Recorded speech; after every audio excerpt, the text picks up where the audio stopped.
அஸ்ஸலாமு அலைக்கும். இன்றைக்கி என்ன வீடியோ பார்க்க போகிறோம் அப்படின்னா நம்ம வீட்டில் எப்போதும் அடிக்கடி பால் தரைஞ்சி போகுங்கிற இடத்துல நம்ம ஒன்று தயிர் மட்டும்தான் உர குத்துவோம், வேறு எதுவுமே செய்ய மாட்டோம். நான் இன்றைக்கி ஒரு டிஃப்ரெண்ட்டான ஒரு ரெசிபி கொண்டுட்டு வந்திருக்கேன். அது என்னென்னா பால்கோவா செய்யலான்னு தான். அது எப்படி செய்யலான்னு வாங்க பார்க்கலாம். அதில் இருக்க தண்ணி எல்லாத்தையும் வடிகட்டு அதில் இருக்க கட்டியாக இருக்கிற அந்த பாட்டை மட்டும் எடுத்து நீங்கள் ஸ்டவ்வில் போட்டுட்டு கொஞ்சமாக சால்ட் ஆட் பண்ணிக்கோங்க. அப்புறம் கொஞ்சம் ஓரளவுக்கு தண்ணி வற்றினதுக்கப்புறம் மைதா ஆட் பண்ணிக்கோங்க. ஒரு 2 டேபிள் ஸ்பூன் அளவுக்கு மைதா ஆட் பண்ணிக்கோங்க.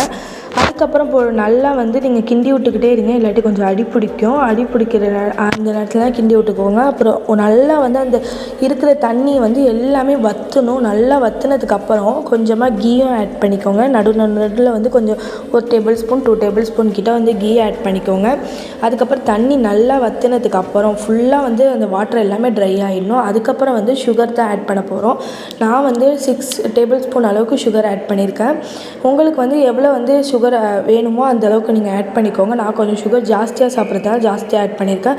அதுக்கப்புறம் அந்த சுகரோட கேரமலே கொஞ்சம் தண்ணி கொடுப்போம். அதனால் அதையும் போட்டு நல்லா கிண்டி நல்லா இதாகினதுக்கப்புறம் நீங்கள் ட்ரான்ஸ்ஃபர் பண்ணி வச்சுக்கலாம். ரொம்பவே சூப்பராக டேஸ்ட்டாக இருக்கும்.